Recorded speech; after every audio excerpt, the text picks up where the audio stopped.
Bhaktivinoda Swamitam Sri Chaitanya Prabhu Vande Nityananda Soditam Shri Nandananda Vande Shri Radhika Charanatwaya Gopi Jana Samayuta Vrindavanam Manoharam Shri Ranga Nityananda Shri Vaidachan Gadar Svasti Gaur Bhaktivinoda Hare Krishna Hare Krishna Krishna Krishna Hare Hare Hare Ram Ram Hare Hare.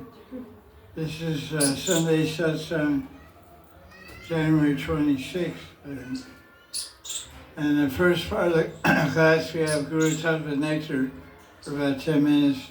I'm reading from my notes I collected over the last 35 years or more about Guru Tattva. So the first entry is about Guru blessings. It's called Ashirvad, Kripa, blessings, etc. So, this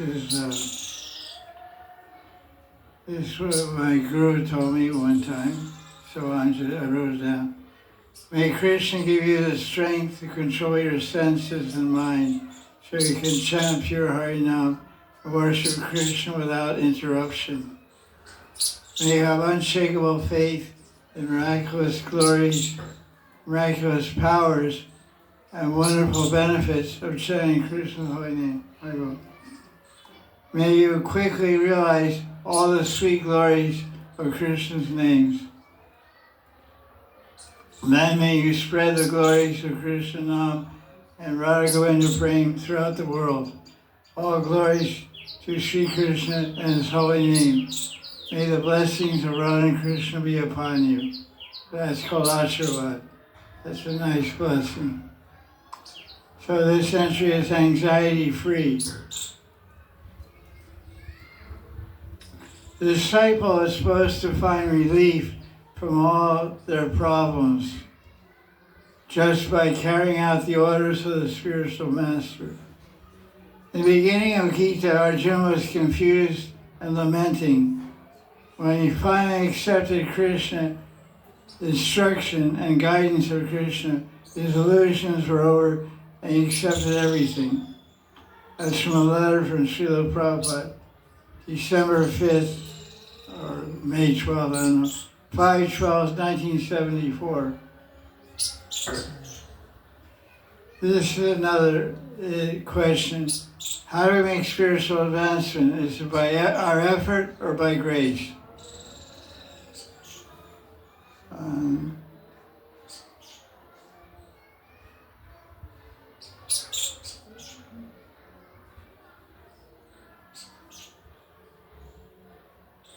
Exclusive devotion from the disciple to the Guru must come.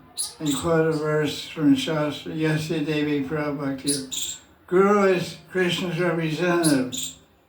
We are in search of divinity, so we must concentrate our energy wherever we find a real connection with divinity.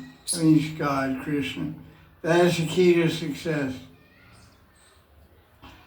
The response to our devotional efforts will come from Krishna, according to our attentiveness, how attentive we are to Krishna as he is present before us as the Guru. As a quotation from Gaudiya Madhacharya, Bhakti Rakshak Sridhar Dev Goswami, Sridhar Maharaj, from one of his books I read about 35 years ago, or 40 years ago. So we have to be attentive to the Guru, and that attentiveness will attract the mercy of Krishna. So the question is, how do we make spiritual advancement? Is it by our individual effort, or is it by grace? It's the effort to get grace. The answer is we have to make an effort to get the mercy of Guru and Vaishnavas. And then this says, this is from Krishna book, which is 10th canto, chapter 34. It's page 290 in my Krishna book.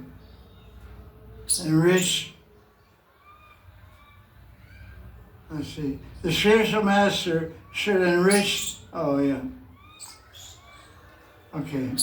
this is a quotation from Srila Prabhupada.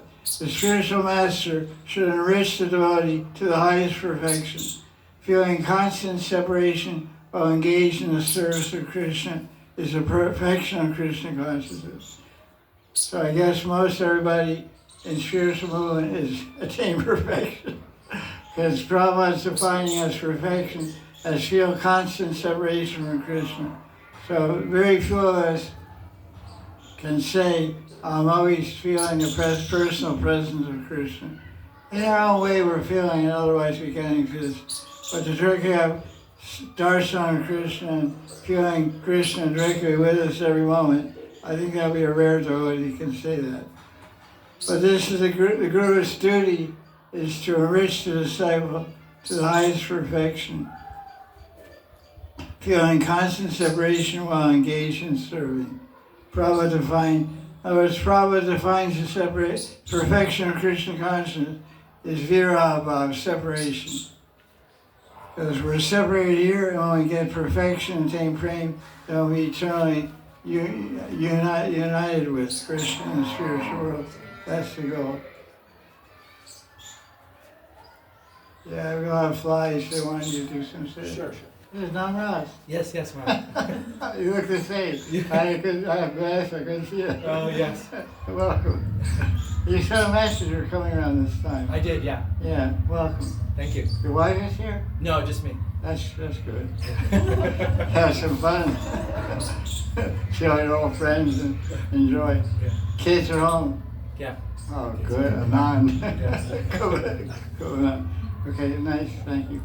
So, this is a question. What does the Guru give to the disciple? Please over here. You can do the fly swatting and stay, keep your son from getting. Sure. As it's coming right there. So what does the Guru give? The Guru is... It's so hard for me to read this stuff sometimes. Yeah. The Guru is the one who protects me from death. That is this material life. That's a really interesting idea of what does the Guru give me. He gives me protection from death.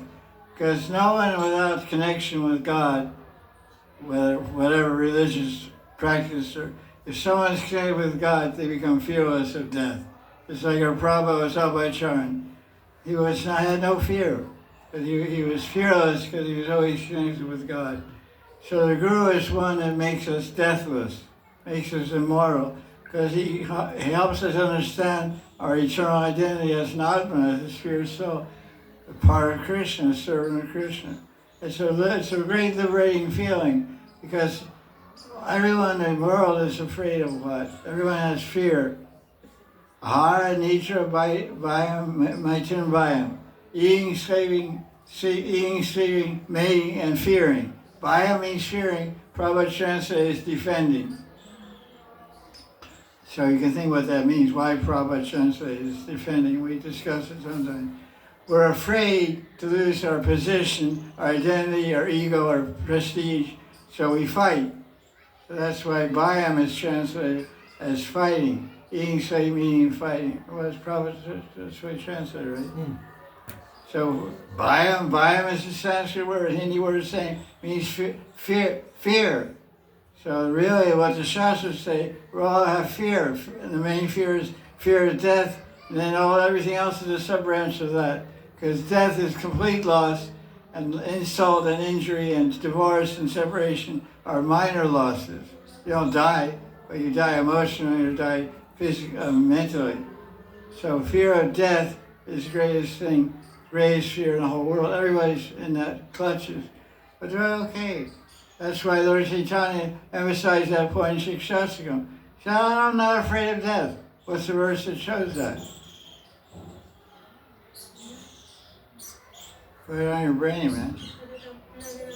Nadanam, Najanam, Sundram, Kavitam, Vajradishkam, Mama Jamani, Shri Bhagavatat Bhakti. I don't care, I'm not afraid. Lord Chaitanya, who's our Param Guru, Adi Guru of Gaudiya Sampradaya, he's saying, I'm not afraid of death. I'm willing to take birth after birth as long as I do Bhakti. Bhakti is the liberation platform. Manchyo Vitrena Bhakti Yogena Sevate Sagadan Simati Daitan Brahma Bhuya Kalpate. When you do bhakti, you're liberated from the gunas, you're liberated from the material world. So the first thing the Guru gives us is deathless position, liberation. Second thing the Guru gives us, the Guru is one person. By going to, by meeting, by associating, by connecting with, I don't need to go to anyone else. They have in the West, they call one-stop shop. You know, you go to one store and you get dog food and cat food and plant food and your food and everything, shoes and medicine, everything. I went up about 30, 40 years ago, I was in America. There was a store called Safeway. And they had Safeway aspirin. Safeway aspirin, Safeway, you know, it was just bare aspirin in their own bottle. But everything was available in that one shop. So that's a very nice thing. That's why they say you should take a long time before you choose your Guru. Because Guru is eternal. So one should be fully qualified emotionally, spiritually, and knowledgeably. He should have high position spiritually, have good grasp of Tattva and Shastra, and have a very broad heart. Udar, it's called Udar. Otherwise, your need for emotional satisfaction, your need for sneha will not be satisfied. Sneha means affection. This is one of the criterion of associating with a saintly person. It must be affectionate, otherwise your heart cannot melt and become steady and nishtha in bhakti without the affection of a guru or a shiksha guru. The one by going to, I don't need to go to anyone else. By listening, I need not listen to anyone else. Completely fulfilled. That means your guru is both Shastra Nipun. Shastra Nipun and both Vidvan. Means he's very expert in Shastra and he's very learned. He can remove all your doubts and answer all your questions. So that's the ultimate. Okay. And the third one is, the Guru is a reservoir of mercy appointed by Krishna to look out for my welfare. 4. By Guru's grace, I can get rid of my controlling ego. Oh, that's a big one. That's the major controller, ego. Because Guru engaged you in seva, and seva, ego is what makes up ego? What's the conception of ego that drives us on? I am master. I am the king. I am the queen. Like you say, I'm the king of the house. The wife says, oh yeah? I'm the queen of the house. And we're living in my house also. That's even worse. You know? Sometimes happens like that. So the Guru engaged you as this das. Das. When you do seva, then you get cut down, your ego gets cut down the sides. Like many times, I was a temple president in Baltimore for 4 years, 1982 to 86. And many devotees in temple say, I'm so puffed up and so proud. How can I get free from my false ego, lording over tendency and being a boss and all that? I said, serve out the Sunday feast. Every opportunity you get to serve the Vaishnavas, you should serve the Vaishnavas. By and by their mercy, you'll win their hearts, and they'll think, this guy's a nice guy, he's doing some humble service, and Krishna will be pleased. When Krishna sees humble seva, then he'll take away the block of humility. Block 2 being a humble Vaishnava, which is false ego. It's very difficult to get free from false ego. It can only be done by seva. One thing I noticed the lack of in my last 50 years in spiritual mission or spiritual practice is everyone is very keen, because most people that join spiritual missions are educated, intelligent men and women. They're very keen to get more knowledge and more understanding, which is of course good. It's called Sambandha Gyan. But they're very less likely to do seva, to roll up their sleeves and whatever, and get them and do some seva. And this is a missing factor, the factor of humbly submitting to another person, temple commander, temple president, wife, husband, whatever. Just do seva to please the other person. This is the biggest problem I've seen. Everyone knows all Tattva and Slokas and philosophy and Leelas and stories. But like I know, when I was film president, everybody finishes their job by 9 o'clock by breakfast. So afterwards I say, can you do something? Say, oh, I'm busy. I said, you were saying Hare Krishna for 2 hours, or 3 hours, and Prabhupada said you're supposed to meditate on the meaning, I'm a servant. Krishna, please engage me in service. And so we would do that every day for 2 hours, and as soon as someone asks you to say, oh, I'm tired, I don't feel good, I can't do it. It was quite a funny experience. Number 5 is the Guru is one who brings the revealed truth by showing us, showering us with it. It makes us humble than a blade of grass and more tolerant than a tree. So he showers us with the truth by manifesting it before us. True Guru is an epitome of humility and tolerance. So when one associates with the Guru is full of humility and tolerance, you become like a crystal. If a crystal is next to a red object, it turns red. So if you're a puffed up, proud person, and you're associating with a Guru who is humble and tolerant, it's going to rub off on you. This is the idea that's being said here. He reveals the truth. The truth is prem, and prem is based on humility. There's no more humble devotee than Radharani. In the Shastra it says, Radharani has 1,001 reasons to reject Krishna and never see him again. But the nature, the definition of prem is, even if I have 1,000 reasons to leave my lover, I'm not going to leave her or him. That's pure love. So Radharani, Krishna doesn't have any reason to leave Radharani. He has 1,001 reasons to accept Radharani. Radharani has 1,001 reasons to reject Krishna. He runs all the girls, he lies, he cheats. So many long lists. And insults me. He comes in the morning with sunrise. He's supposed to meet me at 11:30 at night in the Kunja. He comes to sunrise with bite marks on his neck and cudgel on his eyes. Cudgel on his lips. Cudgel on eye mascara. From kissing Chandrali's eyes. It's not a good idea. And he goes, hi. Well, he's not too happy. Go back to that one, to get out of here. So, this is the thing. That's what the Gita says in 9th chapter. It says the truth is manifest before our eyes. What's that verse? You know that verse? Rajavidya? My pundits on you. Rajavidya, Paracham, Paramam Pratyaksha.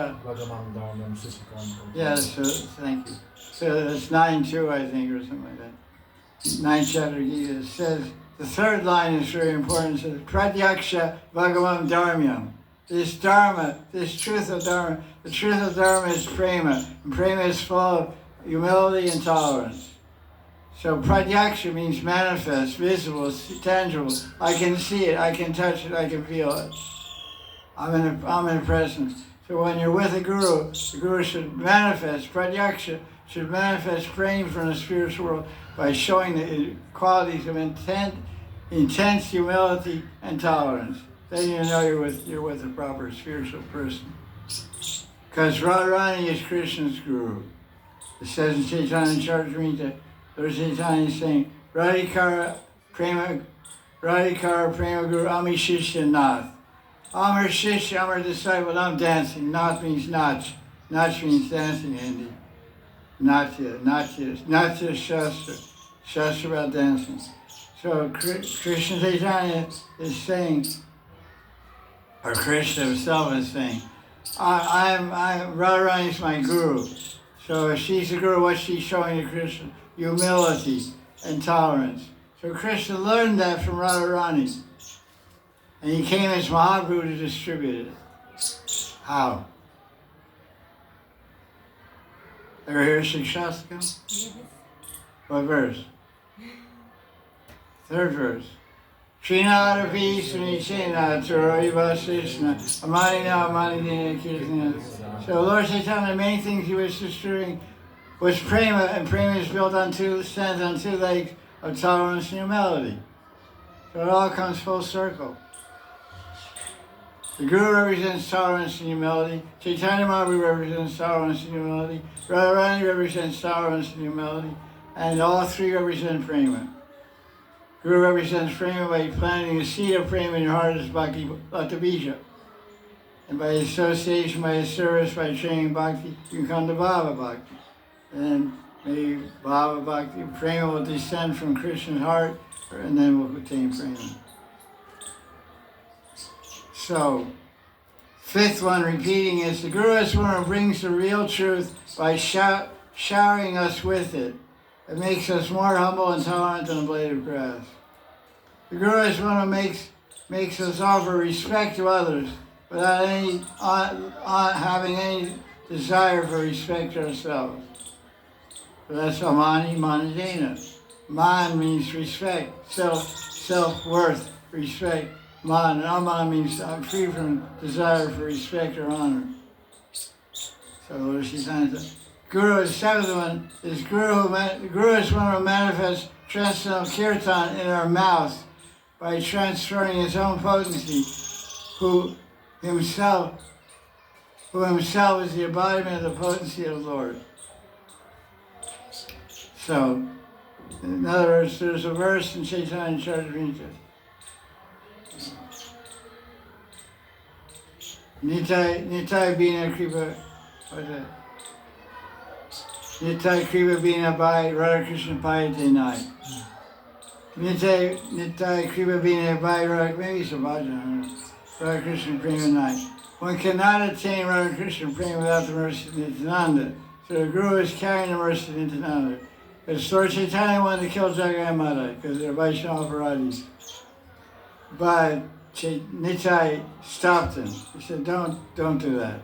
How can you be called Patita Pavan? You're known as Patita Pavan Avatar. Who is more Patit, more fallen than Jagai Mata? Now you want to cut their heads off with your chakra. Oh, put your chakra back. Give me your kripa, give me your brain. So Lord Chaitanya stuck out his hands and they put a tulsi leaf in his hands. Chaitanya Bhagavat said Lord Chaitanya turned black. Why?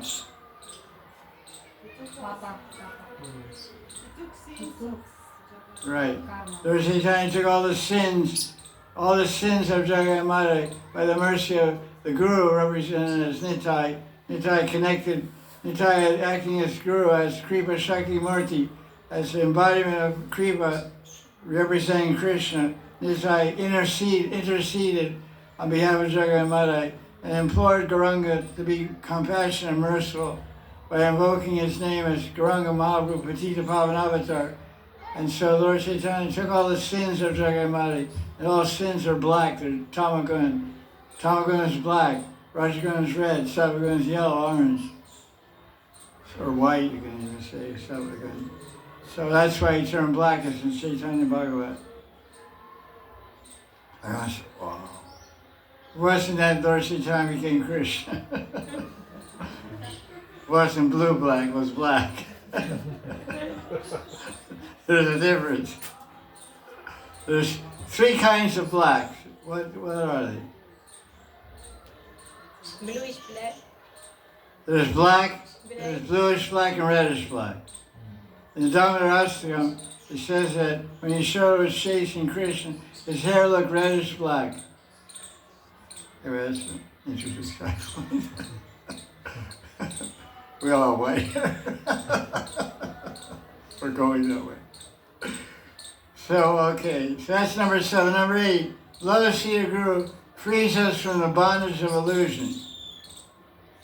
Samsara Dava Nali Loka Chanayakarina. Vande Guru Sri Charan. Samsara, that's bondage of illusion, samsara. Number 9, the Guru is one who gives me transcendental knowledge. Gives me transcendental knowledge that all people of the world are responsible. Guru teaches me transcendental knowledge, so I will understand that everyone in the world is respectable and worshipful by me. As I always said to my students, I said, you should be able to see every living entity is better than you. If you can't, you have a long way to go. every living thing, you know, the lizard, what's it called? Chipcolly. Chipcolly stands on the ceiling. Can you do that? No. You're not Spider-Man. Maybe Spider-Man can. So you're pretty cool. Get my incense, ghee lamp out of our tea, you know. But mentally you offer arti. But you respect that living entity. It has power that I don't have. So one time we had there was a practice of Bhakti Siddhanta Saraswati did that's about this idea of worshiping and respecting everyone. You had Istagosti in his temples in the 1930s, in his Gaudiya Math temples, with all brahmacharis and sannyasis living in temples. And Siddhanta Saraswati knew the rivalries like between different devotees. This Mridanga player didn't like that Mridanga player. He thought he was hotter than it's an old thing, you know. He knows about that stuff. So when he had Istagosti, he would call up, he'd say, I'll just give it an example. Krishnadas, I want you to stand up and say something good about Chaitanya Das. He said, okay. These are two rivals. They're both disciples of Bhakti Siddhanta. They're both brahmacharis. One's Chaitanya Das, one's Krishnadas. So Krishnadas said, well, you know, he's a Vaishnava. He said, can you say anything else? Oh, he has neck beads and he always puts tilak on. He said, can you say anything about his musical abilities? Because he's a real good Mridanga player. I said, well, yeah, he knows a little Mridanga. And the Bhakti said, a little? Yeah, quite a bit. He was the best Mridanga player in the temple. So, like this. So, at that time, Bhakti Siddhanta said, I want every one of my disciples to establish one pillar, one column, one pillar, one kamba, in your brain. And that should be 2 meters tall. And you should be able to put every devotee in this temple on top of that pillar, that column in your mind, and say, oh, the Krishnadas, Chaitanya Gauranga. And you should be able to honestly, genuinely recite 10 glories of each devotee. So this is the idea that the Guru teaches, manifests transcendental knowledge, and teaches us to worship everyone, respect and worship everyone. That the whole world is meant for service to my Guru. Everyone is my Guru. That I am a servitor, and that service to Krishna is my only duty. That's nine things. I guess that's it. That's enough. That's long enough for that one. So we'll continue there next week, going through these notebooks. So now, this is Sunday Satsang questions and